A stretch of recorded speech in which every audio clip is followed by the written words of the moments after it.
Now you see me now you don't 2025 வெளியான திரைப்படத்துடைய video விமர்சனத்தை இந்த எபிசோடில் பார்க்க போகிறோம். 2013 நவ் யூ சீ மீ வந்துச்சு. அதன் பிறகு 2016 செகண்ட் பார்ட் வந்தது. இப்போ தேர்ட் பார்ட்டு ஒரு 9 இயர்ஸ்க்கு அப்புறம் தேர்ட் பார்ட்டு வந்திருக்கு. இந்த படத்தினுடைய விரிவான பார்வையை பார்க்குறோம். அதற்கு முன்பாக இந்த தளத்தை இதுவரை சப்ஸ்கிரைப் பண்ணாதவங்க சப்ஸ்கிரைப் பண்ணுங்கள், லைக் கமெண்ட் ஷேர் பண்ணுங்கள். ஸோ விரிவான பார்வைக்கு ஸ்டே டியூன் வித் அஸ்.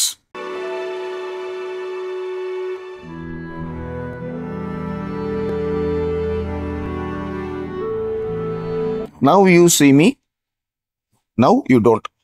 நீ என்னை பார்க்குற ஆனால் பார்க்கல. இதுதான் இந்த தலைப்புக்கான அர்த்தம். படத்துடைய கதை என்னன்னு பார்த்தீங்கன்னா, அந்த 2013 வந்த படமாக இருக்கட்டும், 2016 வந்த படமாக இருக்கட்டும், பெரிய அளவில் பேசப்பட்டதுக்கு காரணமே என்னென்னா, இந்த கண்ணில் இருக்கிற பாப்பாவை தூக்கிடுவானுங்கன்னு. கண்ணில் உள்ளார இருக்கிற பாப்பான்னு அந்த கருவி இருக்குல்ல, அதையே எடுத்துடுவானுங்க, தீடுவானுங்க பயணம் அப்படின்வானுங்க. அதுக்கு ஒரு எக்ஸாக்டான கேரக்டர்ஸ் யாருன்னா இந்த now you see me characters தான். இது எல்லாமே ஒரு 4 பேர் ஹார்ஸ்மேன்ட்டு. இவனுக்கு உலகத்திலே சிறந்த டேலண்டான மெஜிஷியன். கண்ணுக்கு எதிரிகே எல்லாத்தையும் காலி பண்ணுவானுங்க. ஆனால் அதை டெக்னிக்கலாக ஏன்னா மேஜிக் அப்படின்றது உங்களை நம்ப வைக்கிறது, அப்படி போயிடுச்சோன்ற மாதிரி இல்யூஷன் மாதிரி வச்சு நம்ப வைக்கிறது மேஜிக், ரைட்? ஸோ அந்த மாதிரி விஷயத்தில் விற்பனர்களான 4 பேர் இதுதான் நம்ம ஓஷன் 11 மாதிரி திருடுவானுங்க. அதை எப்படி திருத்தமாக டேலண்ட்டாக எப்படி பண்ணுறானுங்கன்றது தான் முந்தைய பாகங்களுடைய கதை. இந்த படம் எப்படின்னா, ஏன்னா அதே கதையை திரும்ப சொல்ல முடியாது. இப்போ என்னென்னா 3 ஜென்சி பசங்களை உள்ளார கூப்பிட்டு வரானுங்க. ஏற்கனவே பழைய ஆளுங்க இருக்காங்க, அவங்க கூட ஒரு 3 பேர் உள்ளார வராங்க. இந்த உள்ளார வந்ததுக்கப்புறம் வெரோனிகா அப்படின்ற ஒரு பெரிய வில்லி இருக்கா. அவள் மணி லாண்டரிங்லாம் பண்ணுறா. அவகிட்ட இருக்கிற டைமண்டை அடிக்கணும் அப்படின்றதான் இந்த குழுவோடைய ஒரே நோக்கம். அந்த நோக்கத்தில் அவங்க கத்தியின்றி ரத்தமின்றி, அதாவது ஓஷன் 11 திரைப்படம் மாதிரி கத்தியின்றி ரத்தமின்றி அவங்களால எடுக்க முடிஞ்சுதா, அந்த டைமண்ட் எடுக்க முடிஞ்சுதா, அந்த வில்லியை பழித்துத்தாங்களா இல்லையான்றதான் இந்த திரைப்படத்துடைய கதை. டேனி கதாபாத்திரத்தில் ஜேசி எசன்பர்க் அவர் தான் இதில் பண்ணியிருக்காரு. அவர் உங்களுக்கு நல்லாவே தெரியும், டேவிட் ஃபின்ச்சருடைய இயக்கத்தில் ஃபேஸ்புக் படத்தினுடைய நாயகன். அவருடைய பாடி லாங்குவேஜில் என்ன ரொம்ப முக்கியமான விஷயம்னா, துடுக்குத்தனமாக பேசுவார், டன்னு பேசுவார். ஓகே, அடுத்தது பார்த்தீங்கன்னா ஊடி ஹாரல்சன். இண்டிசென்ட் ப்ரொபோசல்லாம் உங்களுக்கு நல்லா தெரிஞ்சிருக்கும். Demi Moore, Woody Harrelson. So அவர் இந்த படத்தில் உங்களுக்கு கதாபாத்திரங்கள்லாம் தெரியும். அவரும் இந்த படத்தில் சிறப்பான ஒரு விஷயங்கள்லாம் பண்ணியிருக்காரு. மார்கன் ஃப்ரீமன் இவங்களுக்கு எல்லாருக்கும் தாத்தா அவர் தான் ஒரு காட்ஃபாதர் மாதிரி. அவரும் அவருடைய பாட்டை சிறப்பாகவே பண்ணியிருக்காரு. எல்லாத்த விட அசிஸ்டன்ட் ரோஸ்மண்ட் பைக் தான். வெரோனிகா கேரக்டரில் உண்மையிலே அவங்களுடைய பாடி லாங்குவேஜ், அந்த திமிர்த்தனம், அது எல்லாத்தையுமே ரொம்ப சூப்பராகவே பண்ணியிருந்தாங்க. ஸோ கதாபாத்திரங்கள் எல்லாமே ஃபஸ்ட் கிளாஸாக பண்ணியிருந்தாலும் இந்த படம் எங்கே ரொம்ப ரொம்ப சூப்பராக இருக்குது அப்படின்னும் போது, ஃபஸ்ட் இன்ட்ரொடக்ஷனே ரொம்ப நல்லா இருந்தது. எல்லாருக்கிட்டே இருக்கிற ஒரு செல்ஃபோனில் தங்கமாக வச்சுருக்கிற ஒரு விஷயத்தை எப்படி லவட்டுறானுங்கன்ற ஒரு விஷயமே ரொம்ப ஆச்சரியமாக இருந்தது. அடுத்தது எனக்கு இந்த படத்தில் ரொம்ப பிடிச்சது இந்த ஆர்ட் டிபார்ட்மெண்ட் ஒர்க்கும், அதே நேரத்தில் விஷுவல் எஃபெக்ட்ஸும். அது ரொம்ப ரொம்ப சூப்பராக பண்ணியிருந்தானுங்க. அதுவும் அந்த மேஜிக்கல் ஹவுஸ்னு ஒன்று இருக்கும். அந்த மேஜிக்கல் ஹவுஸ் உள்ளார போகிறதுக்கான விஷயங்கள் எனக்கு இந்த படம் பார்க்கும்போது இண்டியானா ஜோன்ஸ் ஃபீல்லாம் வந்தது எனக்கு. ஆக்சுவலி அந்த மேஜிக்கல் ஹவுஸ் உள்ளார போனதுக்கப்புறம் சுற்றி எல்லா பக்கமும் கண்ணாடி இருக்கிற மாதிரியான விஷயம். ஸோ அது ஒன்று. அதன் பிறகு புக் ஷெல்ஃபை மாற்றுற இடங்கள், படிக்கட்டு மாதிரி போய் கதவு இருக்கிற மாதிரி ஒரு இடம்.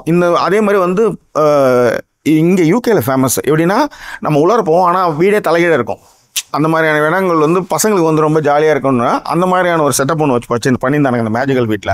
ஸோ அந்த மேஜிக்கல் வீட்டில் நடக்கிற எல்லா விஷயங்களுமே ரொம்ப நல்லா இருந்தது, ரொம்ப இன்ட்ரெஸ்டிங்காகவும் இருந்தது. அதன் பிறகு அபுதாபியில் நடக்கக்கூடிய கிளைமேக்ஸ் சீன்ஸும் சரி, கொஞ்சம் சென்டிமெண்ட்ஸ் வரணுன்றதுக்காகவே மார்கன் ஃப்ரீமனை கூப்பிட்டு வந்துருக்கானுங்க. அதெல்லாமே ரொம்ப நல்லாவே பண்ணியிருந்தானுங்க. முக்கியமாக அந்த போலீஸ் ஸ்டேஷன் ஃபைட்டும் நல்லா இருந்தது.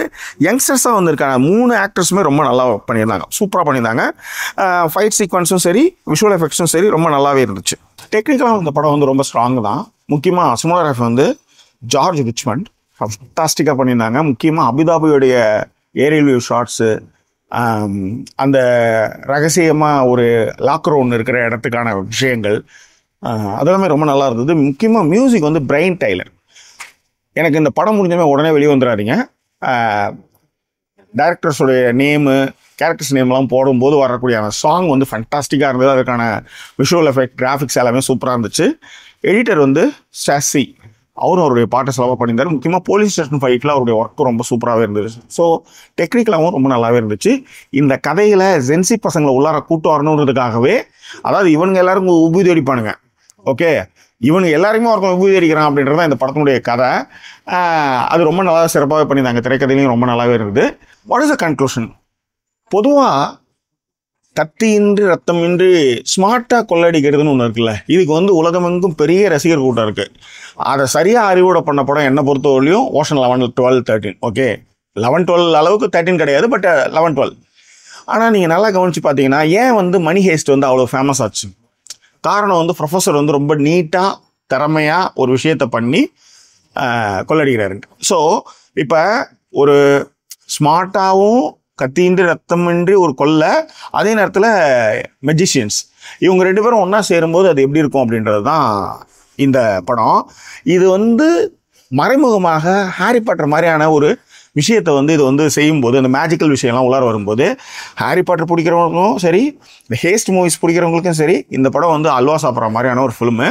So don't miss it, right? இந்த படம் வந்து 12+, ஓகே, எல்லா ஏஜ் குரூப்புமே இதை பார்க்கலாம், பார்த்து ரசிக்கலாம், என்ஜாய் பண்ணுவீங்க நீங்கள், ஓகே. உண்மையிலே இந்த படம் வந்து பார்க்க வேண்டிய படம், பார்த்தே தீர வேண்டிய படம்ன்றதை விட பார்க்க வேண்டிய படம். அப்போ பார்க்க வேண்டிய படங்களே ஃபண்டாஸ்டிக் அப்படின்றதான் அர்த்தம். ஸோ படம் பாருங்கள், நல்லாவே இருக்குது. உங்கள் கருத்துக்களை பின்னணங்களை தெரியப்படுத்துங்க. இன்னும் வேறொரு எபிசோடில் உங்களை நான் சந்திக்கிறேன். அதுவரை நன்றி கூறி விடைபெறுவது உங்கள் ஜாக்கி சேகர். நன்றி, வணக்கம்.